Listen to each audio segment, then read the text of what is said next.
When Porsche revised its Roadster line last year, rechristening it the 718 Boxster, restyling it slightly, and swapping in turbocharged 2.0 and 2.5-litre flat four-cylinder engines for its beloved 2.7 and 3.4-litre flat sixes and standard and S models, respectively, we knew we would have to test every powertrain permutation of each to see exactly how the changes would affect their characters and capabilities. It's a tough job, we know. Well, after this test of a God's Red 2017 718 Boxster with the 6-speed manual, we now have coverage of all 4 Boxster models. Say what purists will about the loss of 2 cylinders in the still unfortunately sealed engine bay behind the driver, we now can aver that every last variant of the 718 Boxster is spectacularly quick. And we've got the numbers to prove it. If this one's the slowest, with its mere 300 horsepower and human-actuated shifter, we expected this configuration to be slower than either of the 350 horsepower S models and or any Boxster equipped with the lightning-fast dual-clutch automatic transmission. And we were right that this car did take the longest to get to speed. But, like all 718s we've tested so far, the base Boxster proved exceptionally quick, requiring just 4.4 seconds to hit 60 miles per hour, 10.6 to achieve 100 miles per hour, and 13.0 seconds to cover the quarter mile at 109 miles per hour. Yes, 4.4 seconds to 60. And that's the slowest accelerating Boxster available to Americans. In terms of acceleration, the switch to turbo 4-cylinder power has paid off particularly well for base 718 models. This car is a huge 1.2 seconds quicker to 60 miles per hour than was the previous Boxster manual, while the 718 Cayman manual's comparable time has dropped by a full second, from 5.3 to 4.3 seconds. PDK-equipped 718s do remain consistently quicker than their manual counterparts, but with the 2.0-litre Turbo 4, the gap has closed somewhat. Only 0.4 seconds separates human-shifted 718 Boxsters and Caymans from their automatic counterparts. Thank you, turbocharging, for bestowing the 2.0-litre four-cylinder with 280 lb-ft of torque, 36% more than the former naturally aspirated 2.7-litre flat six could muster. All of it delivered with only a whiff of lag from a low 1,950 revolutions per minute. In most of our previous 718 reviews, we've expressed how the 2.0-litre lacks the nuanced character and symphonic oral experience of its predecessor. It's worth noting in that context that this engine's 7,500 revolutions per minute treadline is just 300 revs lower than that of the old 6. And the 2.0-litre unleashes its 300th only when the needle sweeps past 6,500 revolutions per minute, so exploring the full range of the tachometer remains as worthwhile as ever.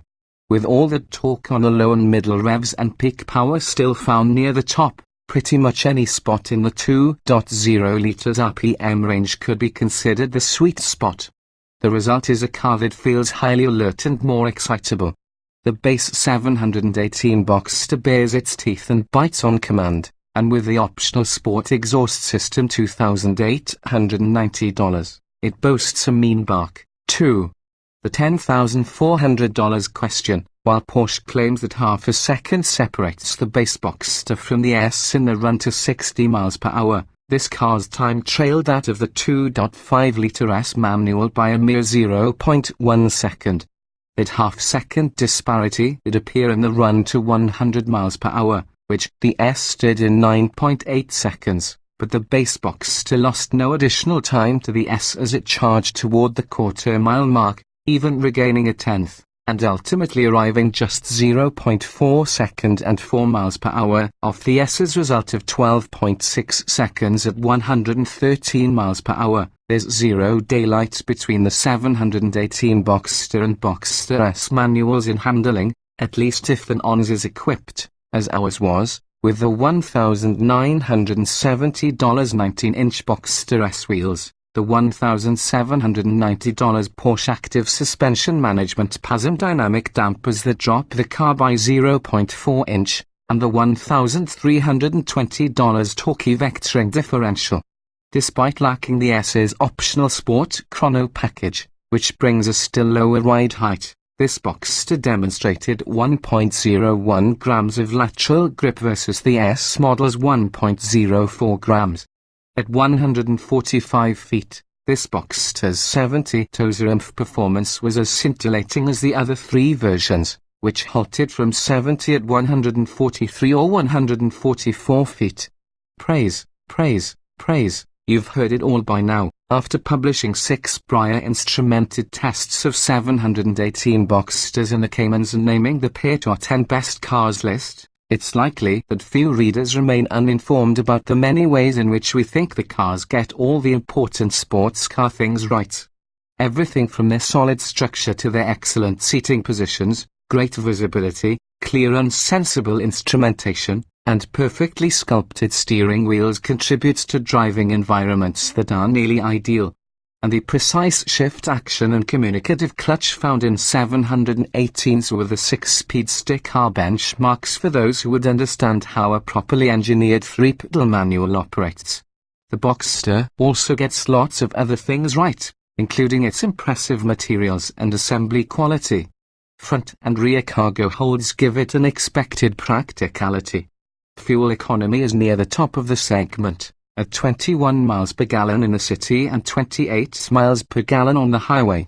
And its perfectly proportioned mid-engine body is absolutely, incredibly, ridiculously good looking. As with most vehicles Porsche provides for testing, this one came to us with a healthy dose of options that bloated its $57,050 base price. Reminder, 718s invert the old order, so Boxsters now cost more than Caymans to $73,040. Far from cheap but reasonable compared with some of the upper-level 718s we have tested. In addition to the exhaust and the suspension-related extras detailed earlier, this car had a 16.4-gallon extended range fuel tank $140, leather interior trim $2,520, heated seats $530, a smaller diameter GT steering wheel $320, navigation $1,730, Porsche Connect Plus telematics $1,300, sport seats $440, an auto-dimming rear-view mirror with a rain sensor $690, and our favored frivolity, a $350 pair of Guards red seatbelts. As nostalgic as we may be for the mellifluous flat-six sound of Boxsters of yore, it's clear that the new models, even the slow one, deserve their 10 Best Cars awards as much as did any previous iterations.